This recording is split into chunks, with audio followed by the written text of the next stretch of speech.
Howdy ho, Andrew here. Welcome to the Onion Buns and welcome to another Friday React video. So, we got a lot of news going on this week. I'm filming this on Wednesday, September 10th, and unless you lived under a rock, you know that Charlie Kirk was just assassinated by a fucking coward. A Democratic coward. And there's no other, and I have a video coming out on Tuesday, Let's Talk video, where I will go through that entire topic.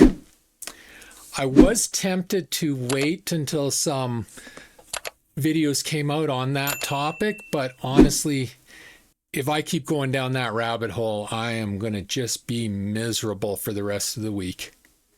Because I see Democrats and Liberals here in Canada and NDPers here in Canada and Green Party members here in Canada. They're all celebrating that this man was assassinated and murdered by a fucking coward, and it's pissing me off. I won't lie. It's pissing me off. So I have to change the topic a bit. I have to change the tone a bit.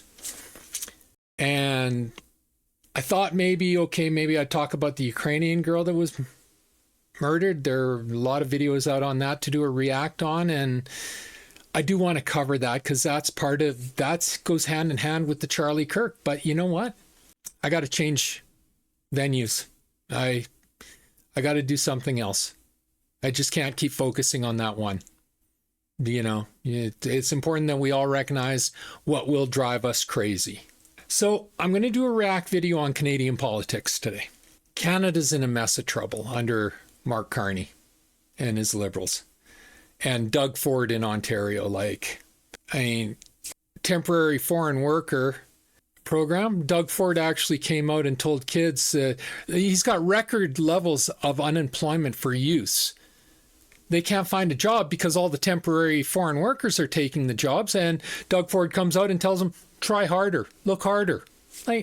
Look harder for what? There's no jobs. Temporary foreign workers are brought in for those jobs. And then there's another liberal idiot who says, what was it? I'll link the picture, but she said it was, get more skills. How tone deaf are these people? Fucking liberals nowadays. They're just and yes, I did just call Doug Ford a liberal because that's what he is. He's not a conservative. Even though he's the leader of the Ontario Conservative Party, he is not a conservative and everybody knows it. So there was a recent sit down where Doug Ford and Carney got called out, and that's going to be my react video today. We're going to watch this fantastic calling out of those two disasters because make no mistake, they're destroying Canada. They are absolutely destroying Canada, and we need a new government. This government should have never been elected by boomers and that. And yeah, we need a new government. We got to get this separate this, moving in the right direction, or Alberta is going to separate. Make no mistake about it. It's already a 50-50 split, contrary to what the mainstream propaganda tells you. The most recent poll has it very close. I think it was 47-53, and the 53 was against, so they're still winning, but it's very narrow. So, and now we just found out today that Carney's big projects include no pipelines. The one thing Daniel Smith's been asking for, no pipelines. And Carney justifies it as, well, no businesses want to come in and build it. Well, of course not. You and Trudeau set up all the policies to ensure that no private investors would come in. So of course nobody wants to pay for it. You need to get rid of your policies first before we can attract business in. So I think that one thing of no pipelines might actually push that number over the 50% mark in favor of separatism in Alberta. So this is getting down to the nitty gritty. And it's just the frustration and the dissatisfaction with this Carney Liberal government is growing.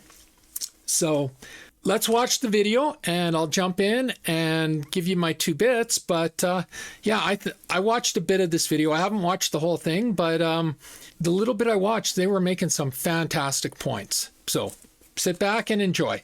This is called I Don't Respect You. MP humiliates Ford and Carney live on camera. I don't care about your theatrics and your stunts. I don't respect you, and I'm going to point it out because I don't like what you're doing to the people who are trying to fight for a better country. Well, it's the Monday after a weekend where they try to bury news on a Friday, and a lot of news is... I guess I buried the lead. This is Josh from the Elevate podcast. It's one of the political podcasts I watch every day. Him, Moose on the Loose, Jasmine Lane, and Mark Nixon. And he does a great job. But, you know, basically, as I've said before, these type of podcasts, they're react. They're already, so I'm reacting to the react on this one because, you know, he takes these clips, these news from other sources, and then he reacts to the clips. And I find Josh and David on Moose on the Loose, Jasmine Lane on Over Opinionated, and Mark Nixon Report, they fill in the stuff that the main, as you'll hear Josh say it, but I'm going to mimic him here. The mainstream media, they leave out, because the mainstream media in Canada is not media anymore. It is propaganda. It is bought off by the Liberals. That's not a conspiracy theory. That's not a tinfoil hat. That's the facts. God honest facts. You can check it out. It's all easily found. Just a simple Google.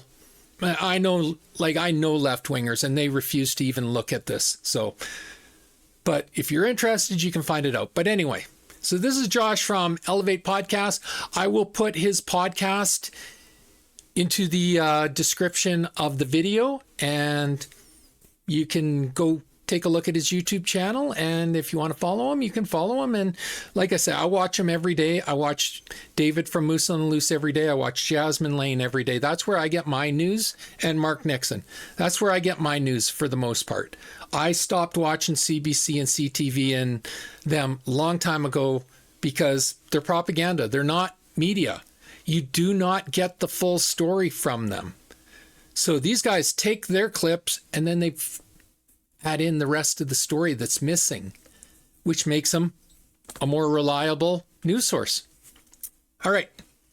Popping off today, and Mark Carney can't hide everything forever. Members of the Canola Board are saying, we don't want your money. We just want you to fix this issue with China. Help us out. Help a brother out. We want to see that. And then Jamil Javani is staying quiet no more. He's been kind of hanging out in the shadows from time to time, but he's popping back out and said loud and clear that Conservatives need to take a principled stance, and took direct aim at Doug Ford and the Conservative Party in Ontario yet again to remind people that it's more important to be a man of integrity and principle than it is to maintain and keep power. He makes it loud and clear, and baby, we're going to cover all of it today.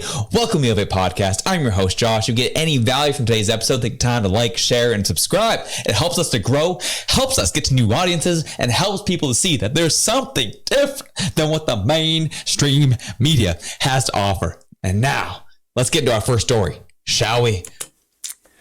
So I agree with him, but I disagree with one thing. It's not about conservatives, Josh. Everyone with a working mind, so this eliminates the far left, because as far as I'm concerned, they're brain dead. They are absolutely brain dead. There is no functioning gray matter up there. They just mindlessly repeat what their handlers tell them to say. They are incapable of critical thinking. They are incapable of understanding. They just repeat. They're a parrot. Repeat, repeat, repeat. So I don't think it's about conservatives, Josh. It's anybody with a working mind needs to tell Carney. Well, Carney's a perfect example. He's a pathological liar. He will tell you whatever he thinks you want to hear to hold on to power. Doug Ford does the exact same thing. It's not about holding on to power. You guys were elected, and girls, because you can look in the Liberal Party, they got a lot of nightmare girls in there. You were elected to serve the populations of your riding and Canada. first, foremost only. Your special interest agenda has no bearing, or should have no bearing whatsoever. You are elected to represent the people of Canada. And Doug Ford, Mark Carney, Christina Freeland, basically the entire Liberal Party, the Premier in Nova Scotia, another fake conservative, and David Eby, they don't give a shit about Canada. They don't give a shit about their provinces. They are only there to hold on to power. So with that said, Mark Carney, remember that announcement on Friday trying to cover up for the bad unemployment numbers? You remember that? So here he goes. He announced this, right? Carney pledges $370 million in incentives for canola sector in wake of Chinese tariffs. So he's okay, now the canola sector is saying we don't want your money, we want the tariffs gone. But Carney won't negotiate with China because Carney is beholden to China. Like, all of Carney's stocks are in the USA and China. They're not in Canada. He does not do business in Canada, except, well, Brookfield will sell goods to Canada and Carney will make money, but he doesn't make policy that helps Canada. He only makes policy that helps himself, and his business partners are the United States and China. That's the only reason why the canola tariffs are even still in place. Because Carney doesn't care about Saskatchewan, Manitoba, Alberta, hell, even Ontario farmers. He cares about China. So, yeah, that's what's going on there. Federal government said Friday that a new biofuel production incentive is meant to address immediate competitiveness challenges after China hit Canadian canola with 75.8% tariff last month. The measure was widely seen as a response to Canada's 100% tariff on Chinese electric vehicles. The funds are meant to assist domestic producers and restructure their value chains, Prime Minister Mark Carney said in a prepared remarks as he announced a suite of supports for tariff-affected sectors in Mississauga, Ontario. Carney also said the government will amend its clean fuel regulations to spur the development of vibrant biofuels industry in Canada. So that was the big special announcement. And Mark Carney made sure to retweet that out today, saying Canadian canola producers have been hit hard by Chinese tariffs. So we're stepping in with major investments to help them, as well as other agricultural industries, to diversify their markets and products for a stronger, more resilient future. Okay, it's not an investment. Like, that's just Carney doing his normal word salad. It's not an investment. That is a deficit. We are already running a deficit, and he is growing the deficit to pay off the canola farmers at a fraction of what they're losing because he can't do his fucking job. Like, I'm sorry for swearing. I really am. I've been trying not to swear on this YouTube channel, but he's not doing his job. Go look at the federal election. Carney did not mention Chinese tariffs on canola farmers once. Not once in the entire election. Not once. He's pledging $370 million. He just gave Ukraine over $2 billion.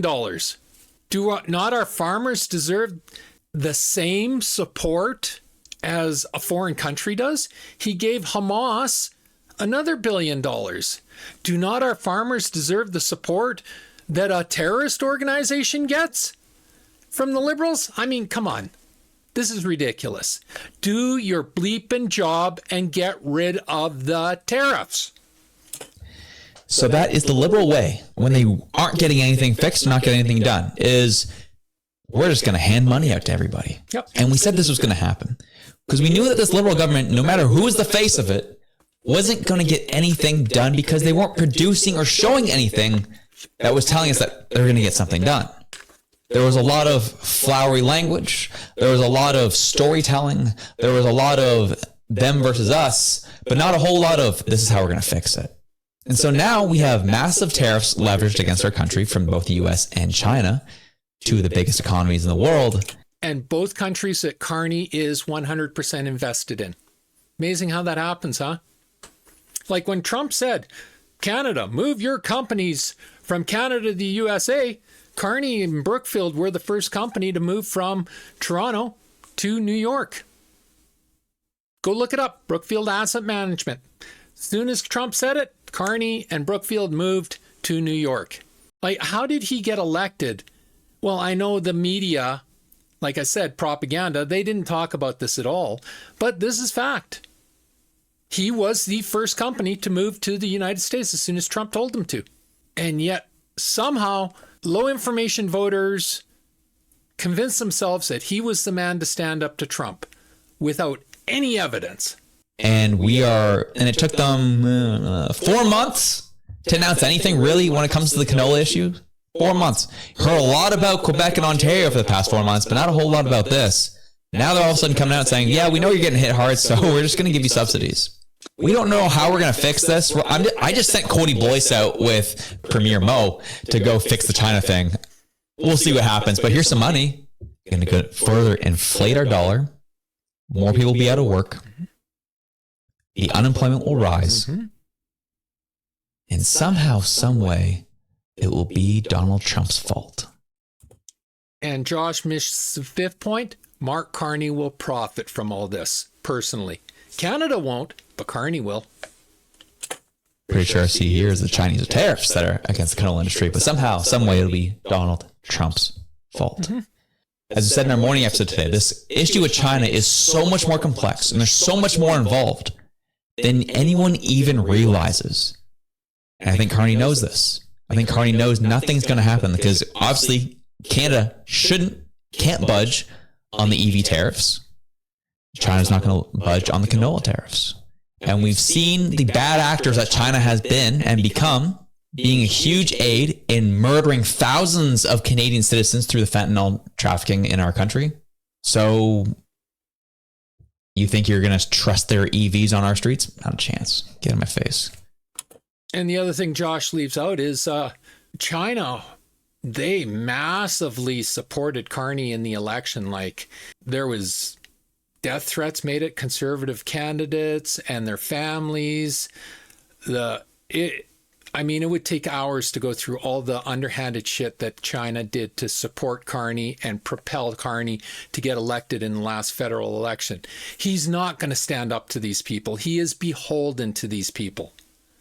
Like, Canada needs to wake up and understand this already. And Carney knows this. Carney knows nothing is going to get done, so here's some subsidies. But the thing is, member of the Canola Board had something to say about this on CBC with Rosemary Barton last night. If there is no resolution quickly with China, what is the sort of one thing that the canola industry would need then from the government? Would it be some sort of subsidy per acre? Is that something that is imaginable given the size of the industry in this country?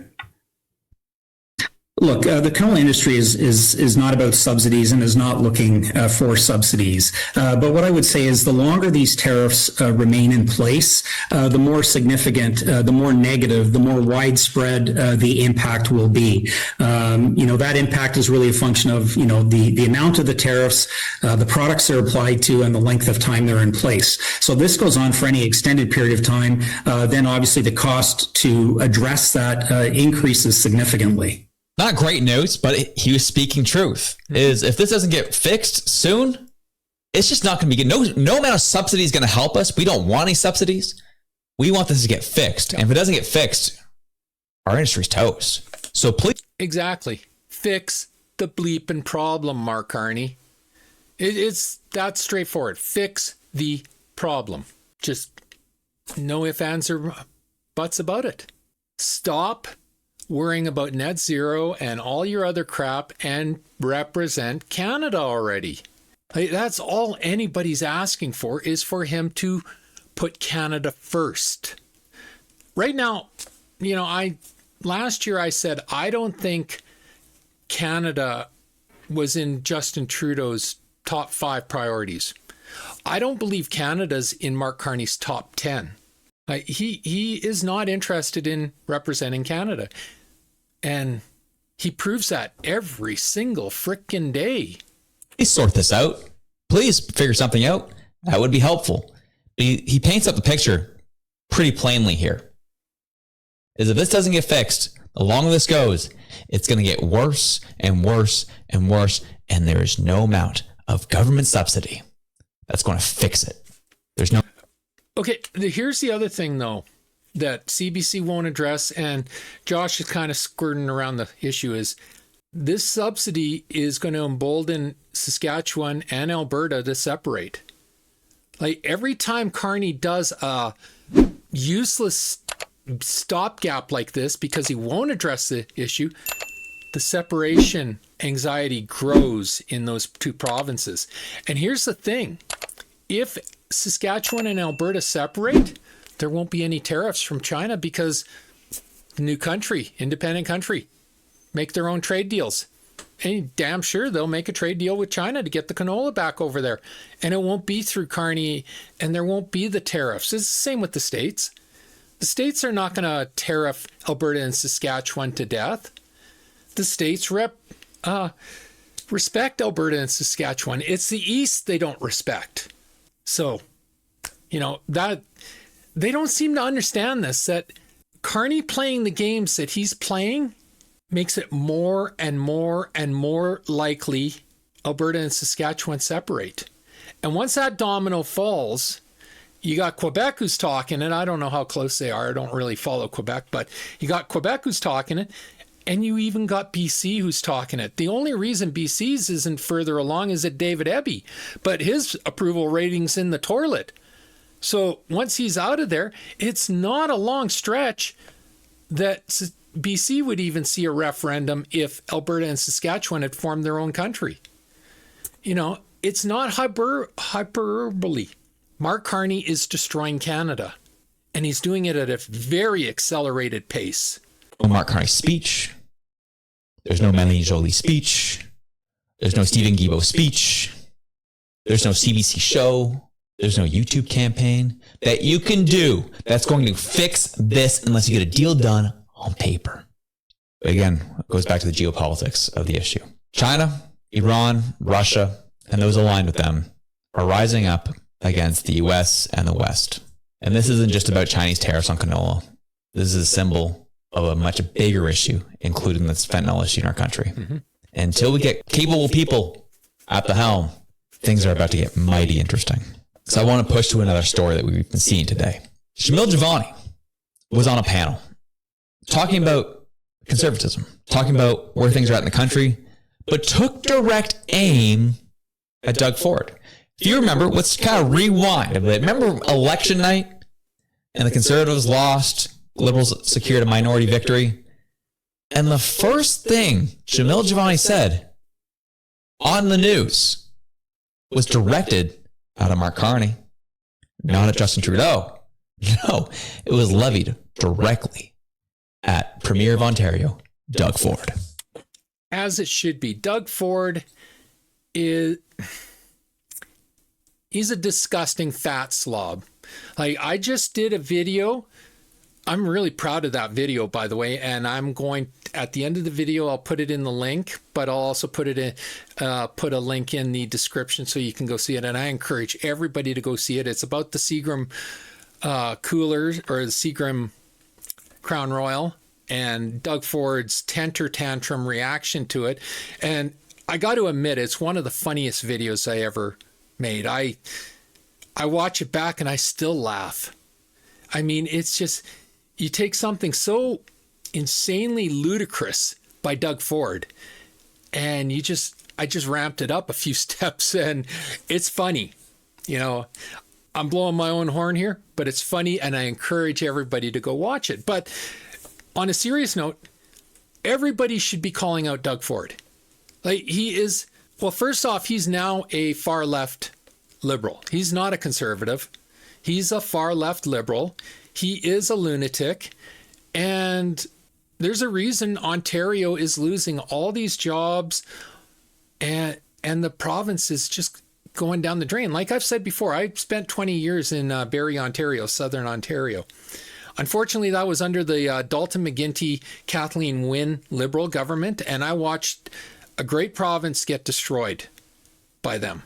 Absolutely destroyed. That was one of the reasons I moved back to Alberta, is I couldn't take the chance that Kathleen Wynne would get back in power again. And I had no faith in Toronto and the GTA to vote her out. Now they did, props to them, but I had no faith because she should have never been voted in to begin with. And she had destroyed that province. So when Doug Ford got in, I had already left. I'm like, well, maybe something good's going to happen. No, Ford has been just as bad, maybe even worse, if we're being really, really honest here. It's like said at the beginning. He's only interested in holding power. He's not interested in doing what's best for Ontario or Canada. He's taking his lessons from Mark Carney. He talks a big game. He does nothing. He blames Donald Trump. He does nothing. He acts the victim. Oh, he's got that victim act down pat. He does nothing. He's just a fat slob with a big mouth. Province, and now he's trying to exercise his influence over other levels of government, and it's not like this guy is doing anything particularly well. You did used to work for him. I did. I'm speaking from experience. I tried to fix problems in this province, and he kept getting in his way, and all his goons around him all the time.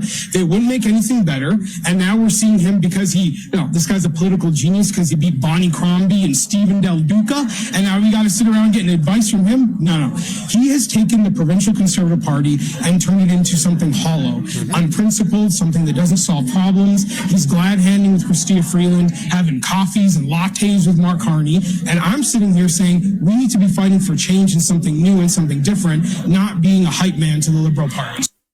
This guy needs to challenge Doug Ford for the Ontario Conservative leadership because he's absolutely correct on everything he said. So you remember that. And then he followed that up with a day or two later with this meme on X, a Doug Ford meme ripping off the Ontario PC shirt with the Liberal shirt underneath. And that got the people going. Admittedly, every time I see this photo, I do laugh because it's hilarious. And then Jamil kind of went quiet.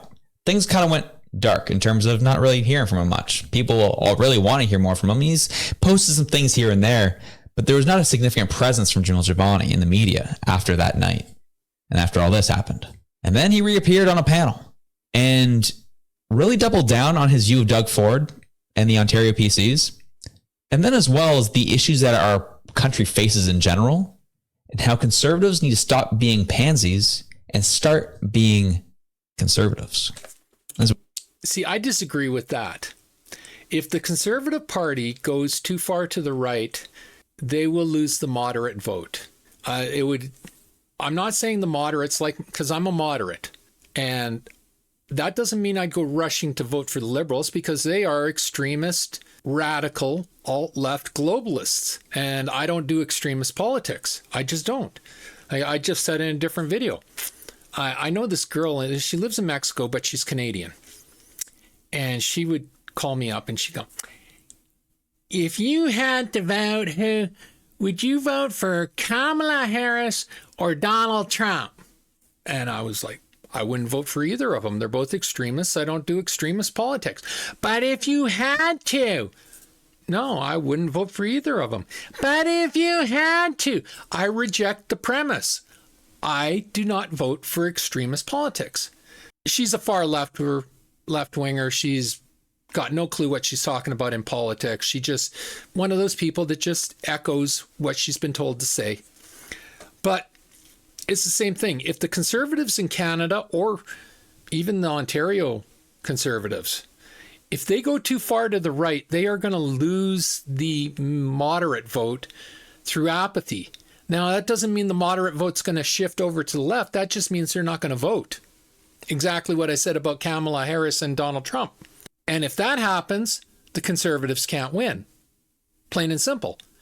The core Conservative base is not strong enough to elect a party federally. It's not. It needs the moderates. And right now it's getting the center left because even the center lefts are saying the Liberals and the NDP, they don't represent us. They're too far to the left. They're extremists. So I disagree with Josh. They don't need conservatives becoming the textbook conservatives or Republicans or that mindset. That would be a mistake. Poilievre has it right. center right. Stay in the center. Base your party out of the center. Now, what Doug Ford did is he went to the left. So they don't need to shift the Conservatives to the right. They just need to get a leader who is center right. That's what they need to do. Now, the trick in Ontario is you have Toronto and the GTA, which are very left-wing. So it's really hard for a Conservative to get elected premier in Ontario if they are founded to the right.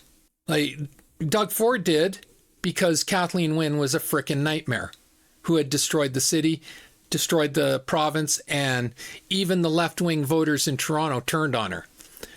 But that was an exceptional situation. Normally, they vote left. So you need a leader, conservative leader, who is right in that center left to center right range and stays there.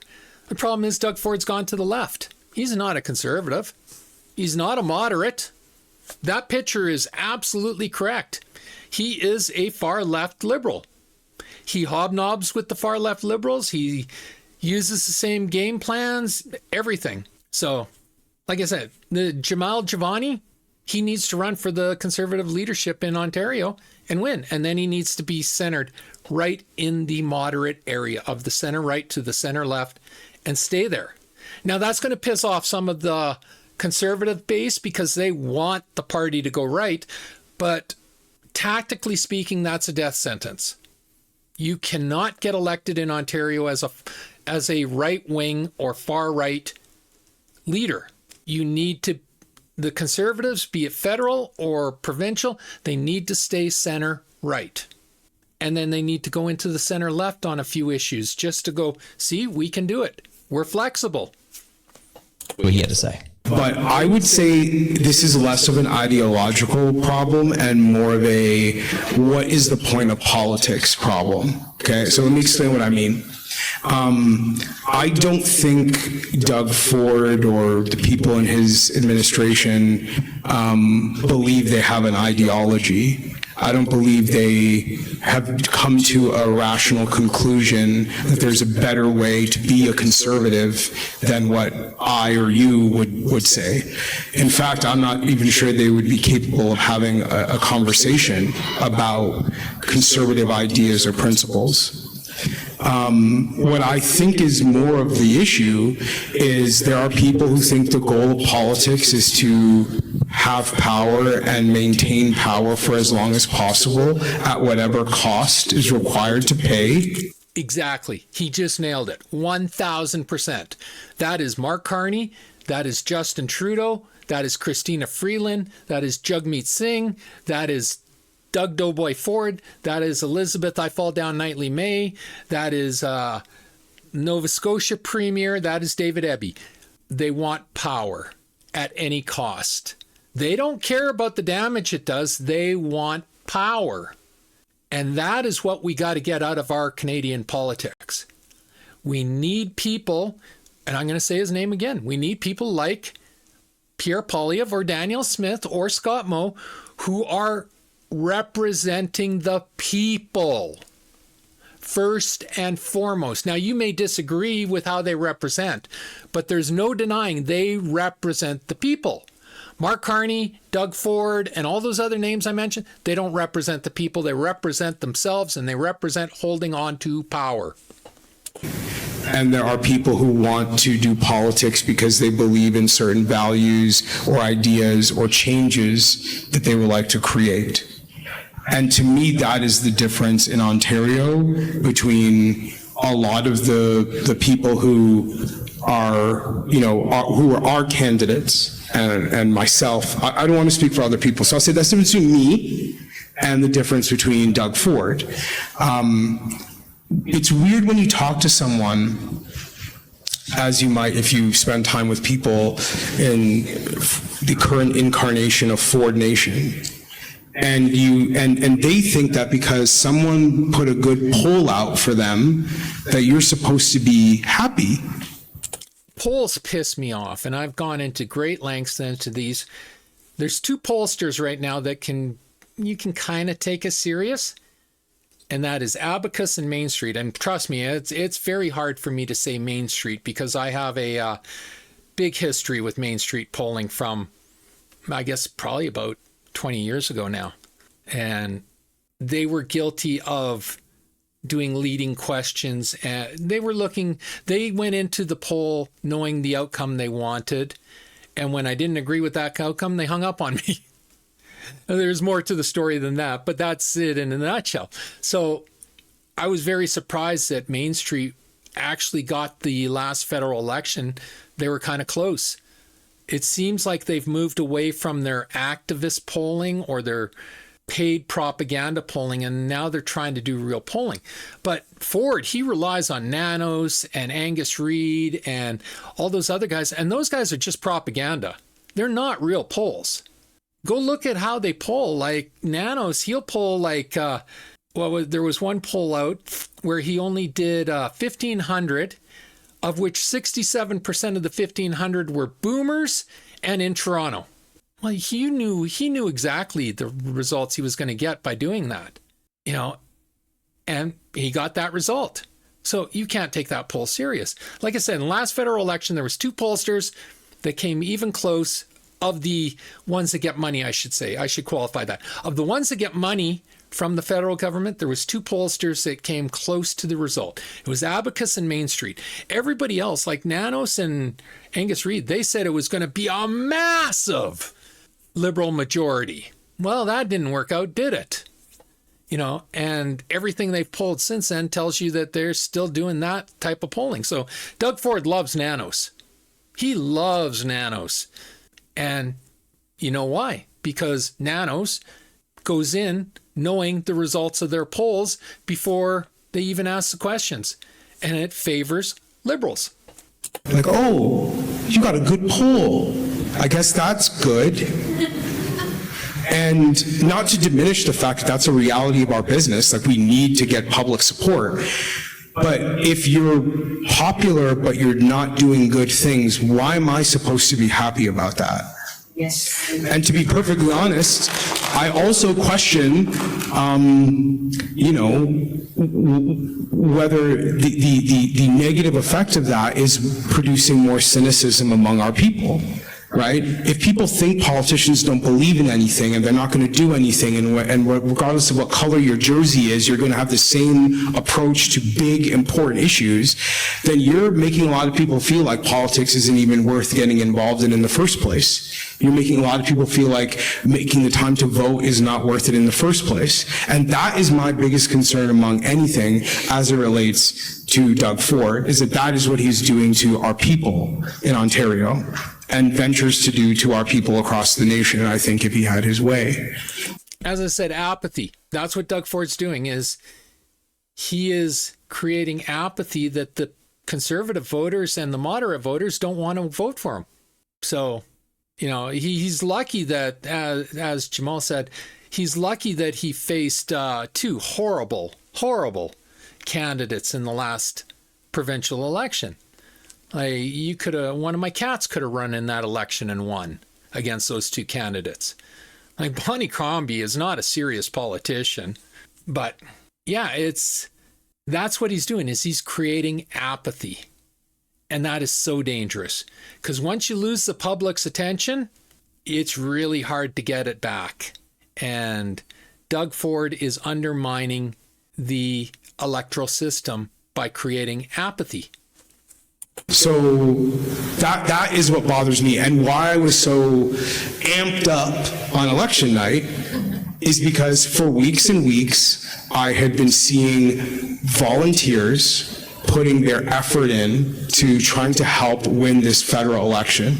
Kids who've never voted before, single moms making time after her shift to come and knock on doors, people who are giving everything they had.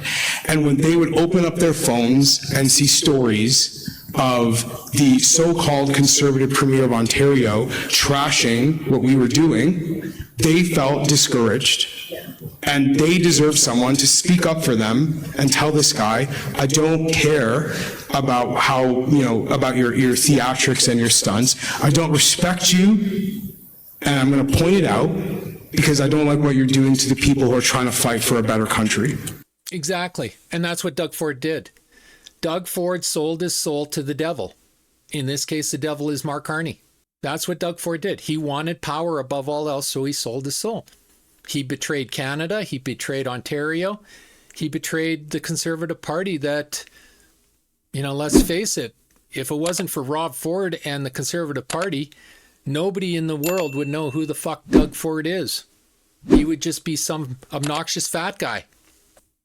That was the point I made. Jamil Jivani laying it down and speaking a lot of truth in a very calm, principled, focused manner. Something I appreciated. He was right. If you are not willing to step out and speak on principle, you're going to make a lot of people jaded towards politics in this country, because no matter what you're saying, they just think your party's going to do X, Y, and Z things, and it's going to be the same response to the same issues over and over and over again, making people not want to vote, not be engaged, and honestly think their country sucks. Apathy. That is the Mark Carney, Justin Trudeau, Doug Ford, Nova Scotia Premier, David Eby. That is their game plan. They just want to discourage, divide, diminish, so they can walk into easy elections in the future. They don't care about Canada. They only care about holding on to power and increasing their personal wealth. In the process. And the fact that he came out and says, I just don't respect you because of what you did to our people on the ground during the election, speaks volumes.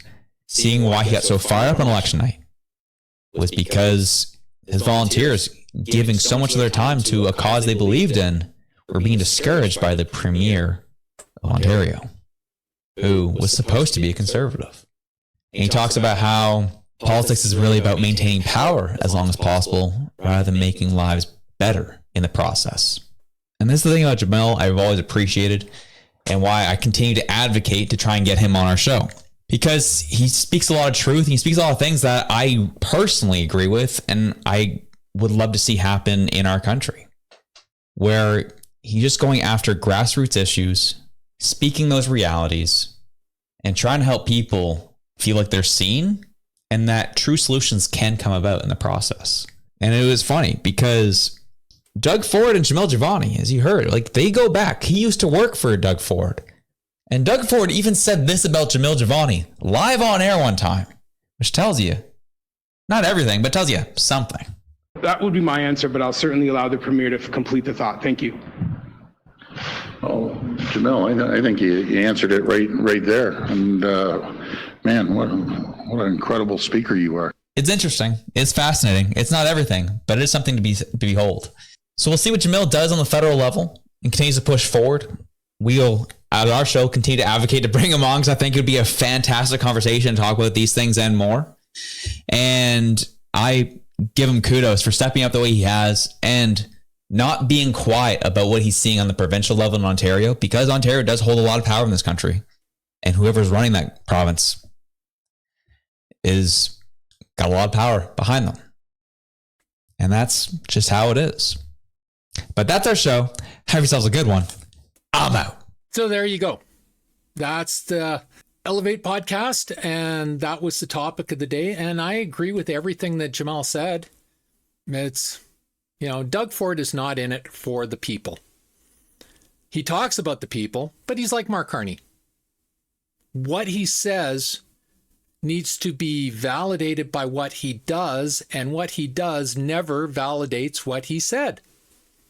He does theatrics, he does stunts, he throws temper tantrums, and ultimately he blames Donald Trump for everything.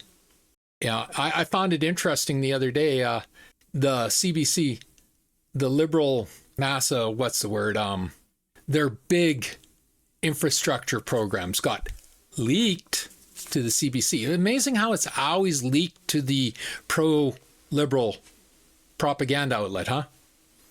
Anyway, it got leaked, and Doug Ford was throwing a fit because everything he wanted wasn't on it. So he was feeling betrayed by his good buddy Mark Carney. I mean, anyone with a brain could have told him that was going to happen.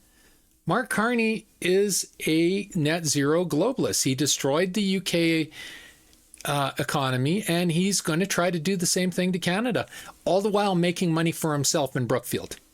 That's his only agenda. And Doug Ford's not smart enough to understand this, which is a shame, because Josh is right. Ontario holds an extreme amount of power, and they need a leader that will stand up for Ontario and stand up for Canada, and they don't have that. They haven't had that since Harris was the premier. Once Harris was out of office, it's been downhill for Ontario ever since. So hopefully Jamal will reconsider federal and run for the challenge Ford for the Conservative premiership, but I don't know if he will. And in a nutshell, we just need to get rid of the Liberals and any quasi-liberal pretender like Doug Ford or the Nova Scotia premier. We got to get rid of them. I've been saying this ever since I started this channel, and I've been saying this for years, decades prior to friends, is Canada is at its strongest when we have the Conservatives in the center right and the Liberals in the center left. You can't have the Liberals in the center left with this current Liberal Party. It's not feasible. They can talk to you saying they're going to, like I was at the dentist. My dentist is actually quite right wing. And he's like, well, Carney, he kind of rules like a conservative. I'm like, no, he doesn't. He talks like he's going to rule like a conservative, but he doesn't do anything. And that's what Doug Ford is as well. So yeah.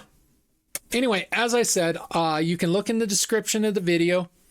You'll see the Elevate podcast link. Go visit Josh, give him a subscription, and I think he puts out a fantastic product.